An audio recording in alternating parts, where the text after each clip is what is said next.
Power and function of president आज का topic है। इसके पहले हम लोगों ने 2 क्लासेस किया हुआ है प्रेसिडेंट पे, तो आज ही हम लोग शुरू करते हैं। इसके बाद ये कंप्लीट होने के बाद हमारा प्रेसिडेंट टॉपिक पूरा कंप्लीट हो जाएगा। उसके बाद कुछ हम क्वेश्चन प्रीवियस ईयर प्रैक्टिस करेंगे किसी और लेक्चर में।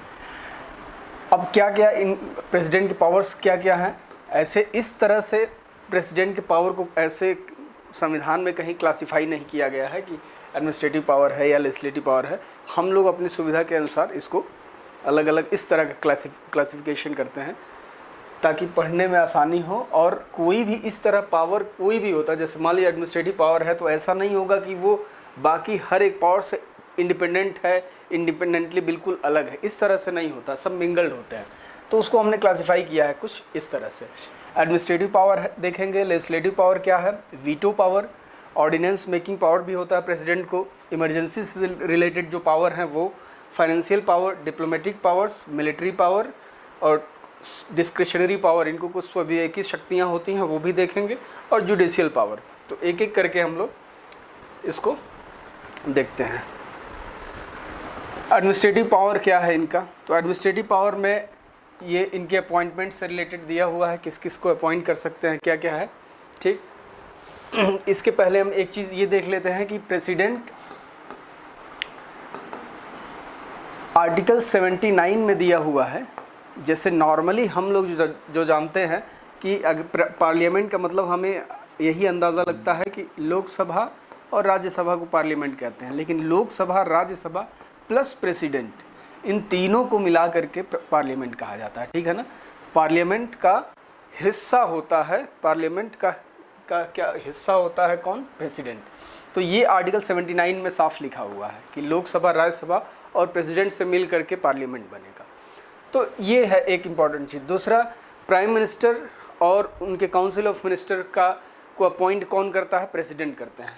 ठीक, इनका अपॉइंटमेंट आर्टिकल 75 के तहत council of minister, prime minister और काउंसिल ऑफ मिनिस्टर को अपॉइंट करते हैं कौन, प्रेसिडेंट।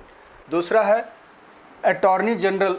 अटॉर्नी जनरल होता है अटॉर्नी जनरल ऑफ इंडिया, जैसे मतलब ये ऐसा समझिए कि पूरे ये जो केंद्र सरकार होती है उसका लॉयर है, तो उसको अपॉइंट करते हैं प्रेसिडेंट। आर्टिकल है इसके लिए 76, आर्टिकल 76 के तहत इसको अपॉइंट किया जाता है। सारे स्टेट्स के गवर्नर का अपॉइंटमेंट प्रेसिडेंट द्वारा होता है, सभी स्टेट के गवर्नर्स प्रेसिडेंट द्वारा अपॉइंट होते हैं। ये ध्यान रखना है कि चीफ मिनिस्टर का अपॉइंटमेंट प्रेसिडेंट नहीं करता है। अभी इस साल एक क्वेश्चन आया था, यही इसमें दिया हुआ था कौन कौन प्रेसिडेंट किन किन को अपॉइंट करता है, जिसमें एक सीएम का भी को भी इंक्लूड किया हुआ था, लेकिन ये रॉन्ग है। सीएम को अपॉइंट गवर्नर करता है। ठीक, तो गवर्नर ऑफ द स्टेट्स जितने हैं वो सबको प्रेसिडेंट अपॉइंट करता है। उसके बाद कुछ भारत में कुछ बहुत महत्वपूर्ण पद हैं, संवैधानिक पद, जैसे कि CAG, कंट्रोलर ऑडिटर जनरल है, चीफ इलेक्शन कमिश्नर है। उसके बाद इलेक्शन चेयरमैन ऑफ UPSC हो गया या फाइनेंशियल कमीशन हो गया। इन सब का अपॉइंटमेंट प्रेसिडेंट द्वारा ही किया जाता है। ठीक है ना। CAG हो गया, चीफ इलेक्शन कमिश्नर हो गया, और भी अन्य इलेक्शन कमिश्नर भी होते हैं। Chief election commissioner, CEC plus 2 और इलेक्शन कमिश्नर होते हैं। 3 सदस्यीय संस्था बना दिया गया 1992 में इसको। ठीक है, तो TN सेशन के टाइम में। तो ये इन तीनों का अपॉइंटमेंट कौन करता है, प्रेसिडेंट करता है। UPSC के, यूनियन पब्लिक सर्विस कमीशन के चेयरमैन और मेंबर सभी का अपॉइंटमेंट कौन करेगा, प्रेसिडेंट करता है। ठीक है, उसके बाद जो है सारे हाई कोर्ट्स के चीफ जजेस या जजेस का अपॉइंटमेंट प्रेसिडेंट द्वारा होता है। सुप्रीम कोर्ट के चीफ जस्टिस और बाकी सुप्रीम कोर्ट के जजेस का अपॉइंटमेंट प्रेसिडेंट द्वारा किया जाता है। तो इतने सारे अपॉइंटमेंट प्रेसिडेंट करता है, जो भी महत्वपूर्ण पद हैं। उसके बाद जो बहुत सारे कमीशंस हैं, जैसे कि national commission on schedule caste है, national commission on schedule tribe है, national commission on other backward class है। ऐसे बड़े सारे संवैधानिक कमीशंस हैं, संवैधानिक संस्थाएं हैं। उन सभी का चेयरमैन का अपॉइंटमेंट और उसके मेंबर्स का अपॉइंटमेंट कौन करता है, प्रेसिडेंट करता है। तो इस तरह से इनका अपॉइंटमेंट, जो बहुत संवैधानिक पद हैं उसमें अपॉइंटमेंट में इनका अहम रोल है प्रेसिडेंट का। ठीक है, ये हो गया एडमिनिस्ट्रेटिव पावर। उसके अलावा और भी है कुछ कि किन किन को ये रिमूव कर सकते हैं, किन किन को हटा सकते हैं, वो भी देख लेते हैं। तो मिनिस्टर्स को इंडिविजुअली हटा सकते हैं, ठीक। इंडिविजुअली क्यों लिखा है ये, कलेक्टिव मतलब इंडिविजुअली स्पेसिफाई इसलिए किया है कि जब भी प्राइम मिनिस्टर अगर रिज़ाइन करता है तो पूरा कंप्लीट मंत्री परिषद, सारी काउंसिल ऑफ मिनिस्टर अपने आप ही समाप्त हो जाती है, सभी का रिज़ाइन मान लिया जाता है। तो इंडिविजुअली ये हटा सकते हैं प्रेसिडेंट मिनिस्टर्स को। अगर जैसे मिनिस्टर ऑफ एक्सटर्नल अफेयर हैं तो इंडिविजुअली हटाना हो तो हटा सकते हैं, ठीक है ना, obviously with advice of prime minister. तो ये मिनिस्टर्स को हटाने का इनके पास ही पावर है। अटॉर्नी जनरल को कौन हटा सकता है, प्रेसिडेंट हटा सकते हैं। गवर्नर का कार्यकाल 5 वर्ष का होता है और वो कभी तक बने रह सकते हैं in the pleasure to president, president के मर्जी के हिसाब से वो अपना टेन्योर उनका चलेगा, ठीक। तो गवर्नर का को भी हटा सकते हैं। उसके बाद ये इम्पोर्टेंट है, UPSC union public service commission के चेयरमैन या मेंबर्स को प्रेसिडेंट हटा सकता है, लेकिन उसको हटाने के लिए क्या चाहिए, एक रिपोर्ट चाहिए सुप्रीम कोर्ट द्वारा कि जो उसकी अयोग्यता से संबंधित रिपोर्ट चाहिए, डिस्क्वालिफिकेशन से संबंधित या अनकॉन्स्टिट्यूशनलिटी को लेकर के उसके पास सुप्रीम कोर्ट का रिपोर्ट होगा, उस आधार पे प्रेसिडेंट हटा सकता है यूनियन पब्लिक सर्विस कमीशन के मेंबर्स को या चेयरमैन को, सबके लिए, ठीक। तो ये है। उसके अलावा जो भी जजेस हैं हाई कोर्ट के या सुप्रीम कोर्ट के, उनको भी कौन हटा सकता है, प्रेसिडेंट हटा सकता है। सीएजी को प्रेसिडेंट हटा सकता है और चीफ इलेक्शन कमिश्नर को प्रेसिडेंट हटा सकता है। लेकिन इन चारों को, मतलब सुप्रीम कोर्ट, हाई कोर्ट के जजेस, इलेक्शन कमीशन, ये सब संवैधानिक संस्था है, इलेक्शन कमिश्नर और सीएजी, इन सभी को हटाने का प्रावधान क्या है, अभियोग पारित करना पड़ेगा, इम्पीचमेंट लाना पड़ेगा, मतलब लोकसभा राज्यसभा से रेजोल्यूशन पास कराना होगा। उसके बाद उस रेजोल्यूशन को प्रेसिडेंट उस पर साइन करेगा तो ये लोग हट जाएंगे। लेकिन जब यही प्रेसिडेंट के केस में होता था तो क्या होता था, जैसे ये दोनों में रेजोल्यूशन पास होगा तो अपने आप प्रेसिडेंट को हटा हुआ मान लिया जाएगा इम्पीचमेंट पे। इस केस में इम्पीचमेंट हो गया, उसके बाद उस ग्राउंड पे प्रेसिडेंट इन लोगों को हटा सकता है। तो ये है प्रेसिडेंट के पास पावर, जिनको रिमूव करने के कुछ इंपॉर्टेंट पोस्ट का। लेजिस्लेटिव पावर क्या है प्रेसिडेंट का, तो लेजिस्लेटिव पावर बहुत है, इसके बहुत लेजिस्लेटिव पावर बहुत इंपॉर्टेंट है। सबसे पहले तो अभी जो हमने अभी देखा कि आर्टिकल 79 में जो लिखा हुआ कि it is an integral part of parliament, parliament का ये इंटीग्रल पार्ट होता है, ठीक है ना। तो आर्टिकल 79 में मेंशन है। तो इसमें क्या होता है, इसकी वजह से होता ये है कि कानून कोई भी बनता है, कैसे बनता है, पहले कोई बिल आएगा, राज्यसभा या लोकसभा में जाएगा, फिर राज्यसभा में आएगा, उसके बाद प्रेसिडेंट का एसेंट मिलेगा, प्रेसिडेंट उस पर हस्ताक्षर करेंगे, उसके बाद वो बिल जो है एक्ट में कन्वर्ट होगा, कानून बनेगा। तो ये काम जो है ये लेजिस्लेचर का एक बहुत अहम काम हो गया, किसका, प्रेसिडेंट का एसेंट। तो ये होता है, एक लेजिस्लेटिव पावर है किसको, प्रेसिडेंट को एसेंट करने का, ठीक। आपने लोकसभा में भेजा, फिर राज्यसभा में भेजा, अब प्रेसिडेंट का जब तक एसेंट नहीं मिलेगा, हस्ताक्षर नहीं होगा, तब तक ये कानून नहीं बनेगा। तो लेजिस्लेचर में इसका बहुत महत्वपूर्ण रोल हो गया ना। तो ये है एक इनका इम्पॉर्टेंट रोल। उसके बाद प्रेसिडेंट जब भी चुनाव होता है, लोकसभा का चुनाव होगा और पहली बार जो मीटिंग होगी, तो उसके लिए कौन उस समन करेगा, प्रेसिडेंट ही सबको बुलाएंगे, प्रेसिडेंट सबको बुलाते हैं। तो वो ये भी इम्पॉर्टेंट है, the president summon the houses of parliament at least twice a year. देखिए अभी क्या है, हमारे यहाँ क्या प्रावधान है, हमारे यहाँ 3 बार, एक साल में 3 बार, एक बार बजट सेशन चलता है, फिर मानसून सेशन चलता है, उसके बाद विंटर सेशन, 3 सेशन चलते हैं। तो नॉर्मली हमारा एक साल में 3 बार संसद की मीटिंग हो ही जाती है, लेकिन मिनिमम क्या है, 2 बार तो होना ही होना है।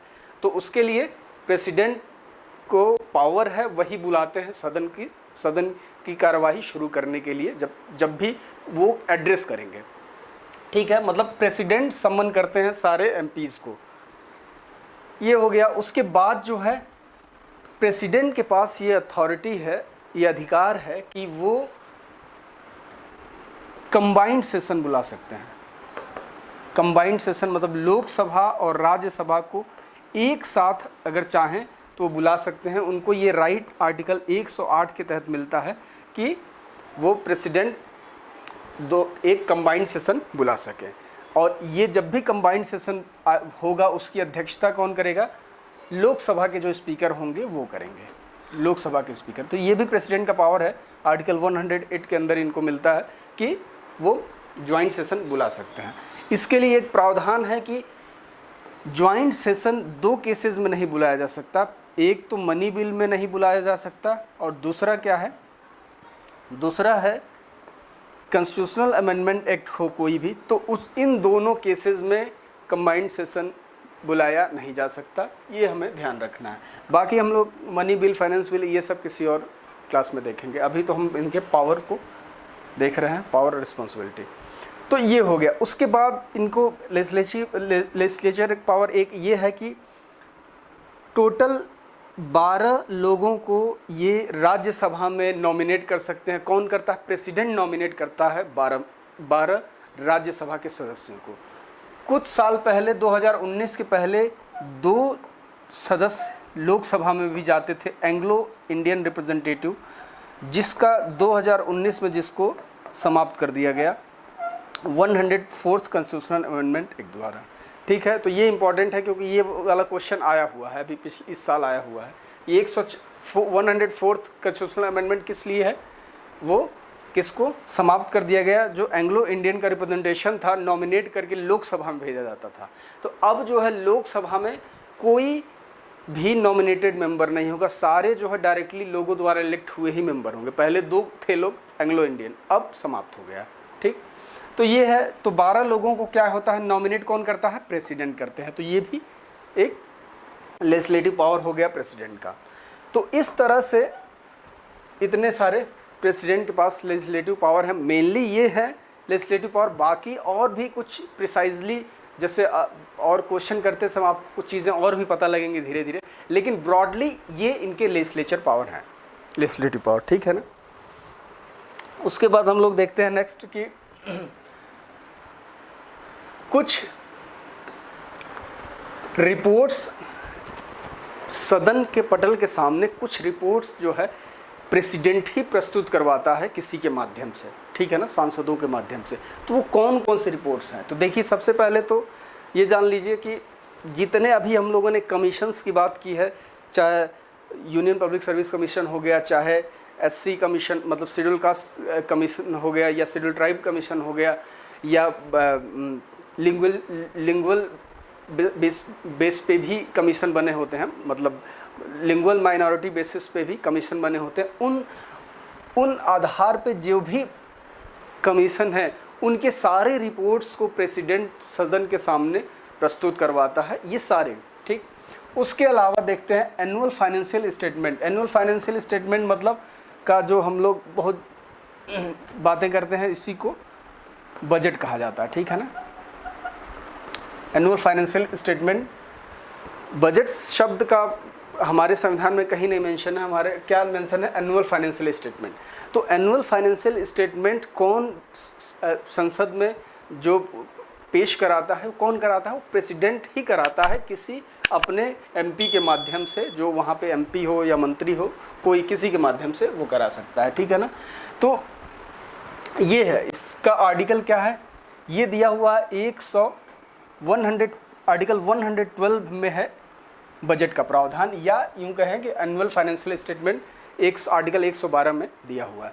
तो ये प्रेसिडेंट का ही पावर है। ठीक, दूसरा है कि अभी हमने बात की ये कमीशन सारे, यूनियन पब्लिक सर्विस कमीशन हो गया, शेड्यूल कास्ट पे कमीशन हो गया, ये सारी चीज़ें जो अभी हमने बात की कि इनके सारे रिपोर्ट्स को सदन के सामने रखवाता। उसके अलावा 2 चीज़ें और इम्पॉर्टेंट है कि सीएजी, कंट्रोलर ऑडिटर जनरल का रिपोर्ट आता है, जो सीएजी का अभी हमने बात किया था। सीएजी एक संवैधानिक संस्था है।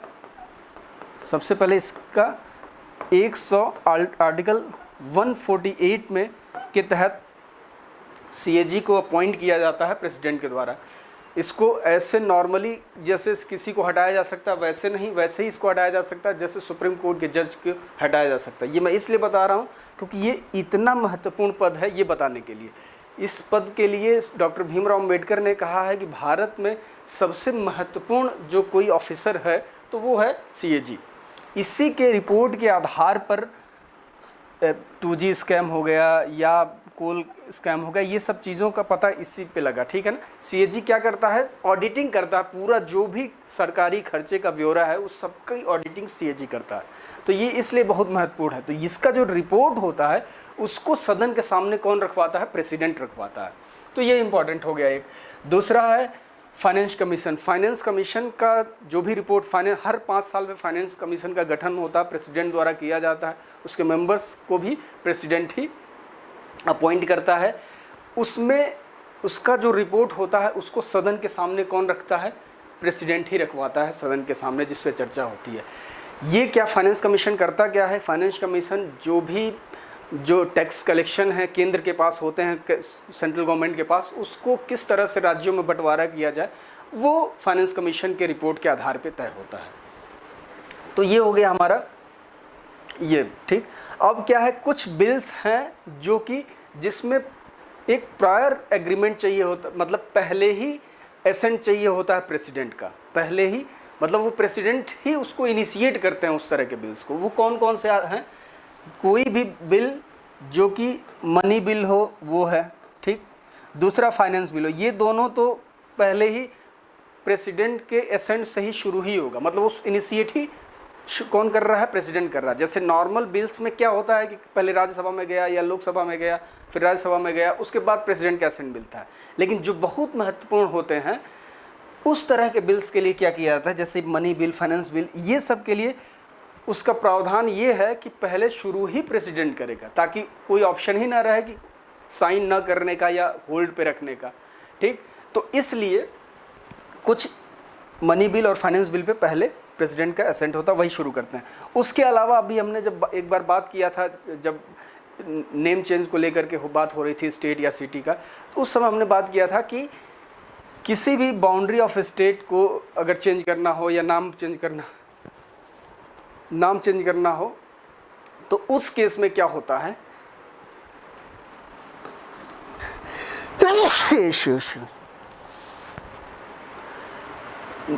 अगर एक स्टेट को डिवाइड करना हो या 2 स्टेट को मर्ज करना हो, इस तरह के केसेस में कोई अगर बिल आता है तो वो क्या कौन लाता है, वो प्रेसिडेंट लाते हैं सदन में, प्रेसिडेंट के माध्यम से ही उसे लाया जाता है। तो एक ये भी इम्पोर्टेंट है। तो इस तरह के केसेस में क्या होता है, प्रायर जो है उनका एसेंट रहता है प्रेसिडेंट का, पहले ही वो एसेंट उनका मिला होता है, बल्कि वही प्रोड्यूस करवाते हैं बिल। वीटो पावर क्या है इनका, वीटो पावर ऑफ प्रेसिडेंट। देखिए वीटो पावर प्रेसिडेंट का एज सच कहीं हमारे संविधान में मेंशन नहीं है कि प्रेसिडेंट का ये वीटो पावर है, लेकिन आर्टिकल 111 है जिसमें कुछ इस तरह की सिचुएशन बन जाती है जहां से वीटो पावर विथड्रॉ कर सकता है। जैसे आर्टिकल 111 में लिखा हुआ है कि पहले तो नॉर्मल जो बिल होता है क्या होता है, लोकसभा में गया, फिर राज्यसभा में गया, उसके बाद प्रेसिडेंट का एसेंट मिला। तो ये प्रेसिडेंट का एसेंट मिलना इसमें दिया हुआ 111 में, तो ये इसमें कोई टाइम लाइन नहीं दिया है कि प्रेसिडेंट कब एसेंट देंगे। जैसे बिल आ गया प्रेसिडेंट के पास तो इसमें कोई टाइम लाइन नहीं, वो अपने हिसाब से वो उस पर साइन करेंगे और उसके बाद वो एक्ट बनेगा, कानून बनेगा। तो ये जो टाइम लाइन नहीं है, इसकी वजह से कुछ केसेस बनते हैं जिसके कारण इनको कुछ वीटो पावर मिल जाते हैं। जैसे कि क्या है वो, पहला है कि क्या कर सकते हैं, प्रेसिडेंट, बिल आ गया, लोकसभा गया, राज्यसभा गया, प्रेसिडेंट के पास है, प्रेसिडेंट ने साइन कर दिया और वो एक्ट बन गया। पहला केस ये हो गया, नॉर्मल केस। दूसरा केस ये हो सकता है कि उन्होंने क्या किया, बिल को भेज दिया, वापस भेज सकते हैं, ये भी प्रावधान है। बिल को वापस भेज दिया कि कुछ अपना सुझाव दे करके कि इसमें भी दोबारा चर्चा करें, फिर दोबारा चर्चा होगा, चर्चा के बाद लोकसभा राज्यसभा जाएगा, फिर वापस जब आएगा तो उसके इस केस में प्रेसिडेंट को सहमति अपनी देनी होगी, एसेंट देना होगा, सिग्नेचर करना होगा। तो एक दूसरा केस हो गया। तीसरा केस क्या हो सकता है कि प्रेसिडेंट क्या करेंगे कि वो उस पर किसी भी तरह का डिसीजन नहीं लेंगे, ना ही उसे रिजेक्ट करेंगे, ना ही उस पर असेंट देंगे। तो इस तरह की कंडीशन में क्या होता है कि वो ठंडे बस्ते में चला जाता है। मतलब ये होता है कि अब उस पर टाइम लाइन तो है, डिसाइड है नहीं कि कब तक वो रख सकता है। तो उस केस में कोई उसे कह भी नहीं सकता प्रेसिडेंट से कि आप उस पर साइन करिए। तो फिर वो धीरे धीरे बिल लैप्स हो जाता है। इसी को कहा जाता है पॉकेट वीटो। मतलब उसके पॉकेट में चला गया, प्रेसिडेंट के पॉकेट में चला गया बिल, या हिंदी में जेबी वीटो भी इसको कहा जाता है। तो ये वहाँ से जो इसमें टाइमलाइन न देने की वजह से इस तरह के वीटो पावर प्रेसिडेंट एंजॉय करता है। तो ये सारे कुछ वीटो पावर हैं प्रेसिडेंट के। इसके अलावा ऑर्डिनेंस मेकिंग पावर भी है प्रेसिडेंट का। ऑर्डिनेंस मेकिंग पावर मतलब क्या हुआ? ऑर्डिनेंस मतलब हुआ कि जैसे सामान्य कानून है, कोई भी कानून जो लोकसभा राज्यसभा बनाती है प्रेसिडेंट के एसेंट से, उसी तरह का उतना ही पावरफुल ये ऑर्डिनेंस भी एक कानून होते हैं जो कि सिर्फ प्रेसिडेंट के आदेश से पारित हो जाता है। वो ये कब होता है? जब जिस समय सदन न चल रहा हो उस समय अगर किसी कानून की ज़रूरत है तब क्या करता है? प्रेसिडेंट के आदेश से ये ऑर्डिनेंस जारी होता है और वो एग्जीक्यूट हो सकता है। ठीक है ना, मतलब वो कानून है बेसिकली। तो और अगेन ये चीज़ें क्या हैं, ये जो भी जारी करेगा ऑर्डिनेंस जारी होगा वो with the advice of PM and council of minister. President अपने कोई भी पावर को एक्सरसाइज कैसे करता है? पीएम और काउंसिल ऑफ मिनिस्टर के एडवाइस से ही करता है। ये पावर भी जो कानून बनेगा, ऑर्डिनेंस पास होगा, वो प्रेसिडेंट कैसे करेगा? काउंसिल ऑफ मिनिस्टर के एडवाइस से करेगा। ठीक है ना। तो ये हो गया हमारा किस प्रेसिडेंट का ऑर्डिनेंस मेकिंग पावर। इसके लिए कौन सा आर्टिकल है? आर्टिकल 123 है। आर्टिकल 1, 2, 3 है किसके लिए? ऑर्डिनेंस जारी करने का प्रेसिडेंट द्वारा। ऐसे ही राज्यपाल भी ऑर्डिनेंस स्टेट में जारी कर सकता है, उसके लिए आर्टिकल 213 213। इसके बाद है इमरजेंसी पावर है प्रेसिडेंट को कुछ मिले हुए। अब क्या है? ये 3 इमरजेंसी पावर हैं। इसको हम डिटेल में तो किसी और सेपरेट लेक्चर इसके लिए होगा 10-15 मिनट का, क्योंकि इससे एग्जाम्स में क्वेश्चन आते हैं, बहुत इंपॉर्टेंट है। अभी देख लीजिए कि नेशनल इमरजेंसी के लिए है आर्टिकल 352 352 के आधार पर उसे पावर मिला हुआ है नेशनल इमरजेंसी। 356 है स्टेट में इमरजेंसी के लिए, और 360 है किसके लिए? फाइनेंशियल इमरजेंसी के लिए। ये आज तक नहीं लगा है फाइनेंशियल इमरजेंसी। नेशनल इमरजेंसी कई जब भी वार हुआ है इंडिया पाक या इंडिया चाइना, तब हमेशा नेशनल इमरजेंसी लगा है। इसके अलावा इंदिरा गांधी द्वारा कब लगा था? 1975 में लग चुका है एक बार। ठीक है। 356 स्टेट में अगर संवैधानिक स्थिति विफल हो जाए, मतलब संविधान के अनुसार अगर सरकार रन नहीं कर पा रही, उस केस में स्टेट में प्रेसिडेंट रूल लग सकता है। ये आजकल उतना नहीं लगता, ठीक है ना, क्योंकि इस पर सुप्रीम कोर्ट के बहुत सारे जजमेंट आ गए हैं, तो अब थोड़ा टफ है। पहले जो है सरकारों को डिस्टेबलाइज करके तुरंत प्रेसिडेंट शासन लग जाता था, अब थोड़ा ये टफ है। ठीक है ना। तो ये सारे हो गए क्या? Emergency powers. फाइनेंशियल पावर क्या है? अगेन इसमें भी फाइनेंशियल पावर है ना। फाइनेंशियल पावर में वो सारे बजट वगैरह सब कुछ आ जाएंगे फाइनेंशियल पावर में इसके। तो इसमें कुछ और इंपॉर्टेंट चीज़ें हम देख लेते हैं। फाइनेंशियल पावर में एक है कंटीजेंसी फंड। कंटीजेंसी फंड होता क्या है? इसमें प्रेसिडेंट को ये अथॉरिटी है कि वो अपने सिग्नेचर से कुछ कंटीजेंसी मतलब कुछ पैसे वो विड्रॉ कर सकता है। किस केस में?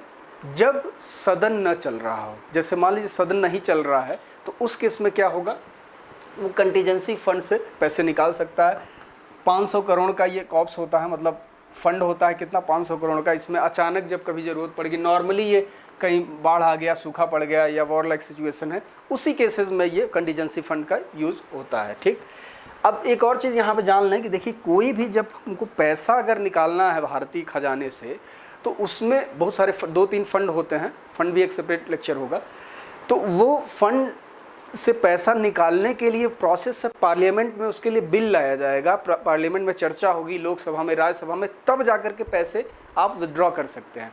लेकिन इस केस में वैसा उसकी ज़रूरत नहीं है, पार्लियामेंट से आपको एग्रीमेंट की ज़रूरत नहीं है। इस केस में कंटीजेंसी फंड के लिए डायरेक्ट प्रेसिडेंट के एसेंट से या सिग्नेचर से ये हो सकता है। ठीक है, तो ये है एक फाइनेंशियल पावर जो एक्सरसाइज करता है प्रेसिडेंट। उसके अलावा जो अभी हमने बात किया था कि फाइनेंशियल बिल है या मनी बिल है, उसको प्रायर एसेंट मिला होता है किसका, प्रेसिडेंट का। ठीक, फिर फाइनेंस कमीशन हर 5 साल पे गठन होता है प्रेसिडेंट द्वारा। तो ये सब फाइनेंशियल पावर्स को एक जगह बस यहाँ पे इनकॉर्पोरेट किया है ये, ठीक है ना। इसी तरह से सीएजी को और फाइनेंस कमीशन के रिकमेंडेशंस को जो चर्चा करवाता है सदन में, वो भी किसके अंडर आता है, ये फाइनेंशियल पावर ऑफ प्रेसिडेंट के अंदर ही आता है। डिप्लोमेटिक पावर्स क्या है प्रेसिडेंट के? डिप्लोमेटिक पावर्स प्रेसिडेंट के हैं ऐसे कि जो भी भारत से बाहर, चाहे प्राइम मिनिस्टर हो या एक्सटर्नल अफेयर मिनिस्टर हो या एम्बेसडर, कोई भी भारत से बाहर जाता है तो वो प्रेसिडेंट के बिहाफ पे ही जाता है, ठीक है ना। इनके बिहाफ पे जाता है, प्रेसिडेंट के बिहाफ पे। मतलब कोई भी अगर वहाँ पे अगर मान लीजिए इंटरनेशनल ट्रीटी साइन हुआ तो या एग्रीमेंट साइन हुआ तो वो किसके नाम से होगा, in the name of president होगा, ठीक। तो इसलिए बहुत गरिमापूर्ण बनाया गया है इनके पद को। दूसरा, रिप्रेजेंटेटिव, यही जो है रिप्रेजेंटेटिव होते हैं किसी भी इंटरनेशनल फोरम में। रिप्रेजेंटेटिव कौन होता है? दिखते मोदी जी हैं लेकिन हैं ये, ठीक है ना, प्रेसिडेंट है। उसके बाद he sends and receive ambassadors. जो भी एम्बेसडर, अभी हमने बताया कि जो भी एम्बेसडर्स जाते हैं वो इन्हीं के बिहाफ पे जाते हैं, प्रेसिडेंट के बिहाफ पे। किसी मिनिस्टर या काउंसिल मिनिस्टर के बिहाफ पे नहीं, प्रेसिडेंट के बिहाफ पे जाते हैं। अगर कोई बाहर से एम्बेसडर आता है तो किसके बिहाफ पे रिसीव होता है? प्रेसिडेंट के बिहाफ पे रिसीव होता है। तो ये हैं डिप्लोमेटिक पावर्स जो प्रेसिडेंट एंजॉय करते हैं। उसके अलावा मिलिट्री पावर क्या है इनके? तो मिलिट्री पावर जैसा हम जानते हैं कि ये तीनों फोर्सेस का सुप्रीम कमांडर होता है। कौन? प्रेसिडेंट। तीनों फोर्सेस का सुप्रीम कमांडर प्रेसिडेंट होता है। बाकी कोई भी वॉर और पीस जो भी डिक्लेयर करना, मतलब वॉर अगर लाइक सिचुएशन है, वॉर डिक्लेयर करना है तो वो फाइनली प्रेसिडेंट द्वारा होता है। प्रेसिडेंट ही उसको डिक्लेयर करते हैं। या पीस, उसके बाद वॉर समाप्त होने के बाद पीस का टाइम शुरू हुआ तो वो भी डिक्लेयर कौन करेगा? प्रेसिडेंट करेंगे। तो ये सब अथॉरिटी प्रेसिडेंट के पास है। उसके अलावा तीनों chief, army chief, navy chief और आर्मी, नेवी और एयरफोर्स, तीनों के चीफ का अपॉइंटमेंट कौन करता है? प्रेसिडेंट करता है। तो ये है कुछ इंपॉर्टेंट मिलिट्री पावर्स इनके। डिस्क्रिशनरी पावर, हाँ ये भी इंपॉर्टेंट है। डिस्क्रिशनरी पावर इनके कुछ स्वविवेकीय शक्तियां हैं, तो वो क्या हैं वो हम लोग देख लेते हैं। देखिए, कुछ स्वविवेकीय शक्तियां हैं इनकी, वो ऐसे हैं। इस तरह की शक्तियां कब होती हैं? जैसे कि एग्जांपल ले लीजिए, जैसे मान लीजिए लोकसभा का चुनाव हुआ और किसी एक पार्टी को सिंगल मेजॉरिटी नहीं मिली, तो उस केस में प्रेसिडेंट की जो स्वविवेकीय शक्ति है, जो डिस्क्रिशनरी पावर है, वो बढ़ जाता है। उस समय क्या करना है? प्रेसिडेंट को डिसाइड करना है कि हमको किसे बुलाना है प्रधानमंत्री पद के लिए, किसको मतलब कौन बहुमत साबित कर सकता है, उनको खुद अपने विजडम से डिसाइड करना है। तो इस समय होता क्या है कि जैसे मान लीजिए कोई सिंगल लार्जेस्ट पार्टी है, उसने में बहुमत नहीं है, लेकिन अगर उसको न बुला के वो किसी और को भी बुला सकते हैं जो सिंगल लार्जेस्ट पार्टी ना हो, क्योंकि उन्हें वो उनके विवेक पे डिपेंड करता है कि वो किस तरह से डिसाइड करते हैं। हो सकता है उन्हें ये लगता हो कि जो सिंगल लार्जेस्ट पार्टी हो वो मेजॉरिटी न अचीव कर पाए, बल्कि जो छोटी पार्टियां हैं वो एक साथ आने की संभावना उनकी नज़र में उन्हें ज़्यादा लगता हो। तो इस तरह से डिस्क्रिशन पावर, जब हंग लोकसभा होता है उसमें केस में ज़्यादा चांसेस रहते हैं, जब मेजॉरिटी किसी एक पार्टी को नहीं मिलती है उस केसेस में। तो ज़्यादा पावर ये कब इंजॉय करते हैं डिस्क्रिशनरी? जब ये सिंगल पार्टी को जब बहुमत न मिला हो, उसी केस में ये पावर इंजॉय कर पाते हैं, डिस्क्रिशन पावर। उसके अलावा डिसोल्यूशन ऑफ लोकसभा को डिसॉल्व करना है या नहीं, ये अगेन किसके डिस्क्रिशन में है? प्रेसिडेंट के। इसके लिए भी फिर वही केस है कि एक नॉर्मल केसेस में जैसे क्या होता है कि जैसे अब मान लीजिए ये गवर्नमेंट चल रही है, अब 2024 में जब समाप्त होगी ये गवर्नमेंट, तो क्या करेंगे? क्योंकि ये तो सिंगल मेजॉरिटी में है ये, इसमें तो कोई ऐसा है नहीं कि सपोर्ट किसी ने हटा दिया। तो इस केस में क्या होगा कि प्रेसिडेंट जो है काउंसिल ऑफ मिनिस्टर, मतलब प्राइम मिनिस्टर से एडवाइस करेंगे और उस ग्राउंड पे डिसॉल्व करेंगे।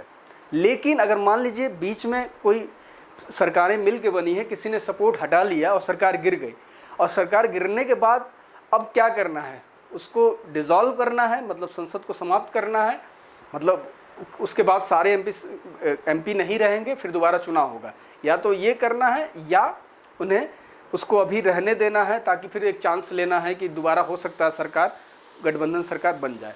तो इस तरह के केसेस में किसके पास पावर होता है, ये खुद प्रेसिडेंट को डिसाइड करना है, क्योंकि ऐड एंड एडवाइस करने के लिए कोई काउंसिल ऑफ मिनिस्टर ऐसा नहीं है जिसके पास कॉन्फिडेंस हो सदन में। तो इसलिए डिसोल्यूशन ऑफ लोकसभा का पावर किसके पास आ जाता है, प्रेसिडेंट का डिस्क्रेशन हो जाता है। उसके अलावा आर्टिकल 78 के तहत क्या है, इनको राइट टू बी इन्फॉर्म्ड है, बहुत इंपॉर्टेंट है ये प्रेसिडेंट के पास राइट टू बी इन्फॉर्म्ड है, मतलब कि उनको प्राइम मिनिस्टर सब इन्फॉर्म करेंगे सारे काम के बारे में, क्या हो रहा है कहीं भी, ये इनको इन्फॉर्म होने का संवैधानिक अधिकार मिला हुआ आर्टिकल 78 में, ठीक है। मतलब प्राइम मिनिस्टर जाके बोलेंगे साहब ये ऐसा ऐसा चल रहा है, ये सारी बातें उनको अथॉरिटी है, उनको राइट है जानने का, ठीक है ना। तो आर्टिकल 78 के तहत ये डिस्क्रेशन मिला हुआ है। उसके अलावा जब ये इस तरह के केसेस ज़्यादा 90s के दौर में होते थे, जब सरकारें सिंगल मतलब मेजॉरिटी में नहीं होती थी, कोलिशन गवर्नमेंट होता था, तब ज़्यादा इस पावर का इस्तेमाल तभी ज़्यादा होता था। जब से सरकारों में मतलब मेजॉरिटी वाली सरकारें बनने लगी हैं, तब से डिस्क्रेशन कम हो गया है प्रेसिडेंट का। तो ये कुछ बेसिक्स हैं इसके। उसके बाद होता है जुडिशियल पावर, ये भी देख लेते हैं हम लोग। जुडिशियल पावर क्या है, जुडिशियल पावर में आर्टिकल 72 है जो कि पार्डनिंग पावर है, मतलब क्षमा करने की शक्ति देता है, और ये आर्टिकल 143 है जो कि एडवाइजरी पावर है।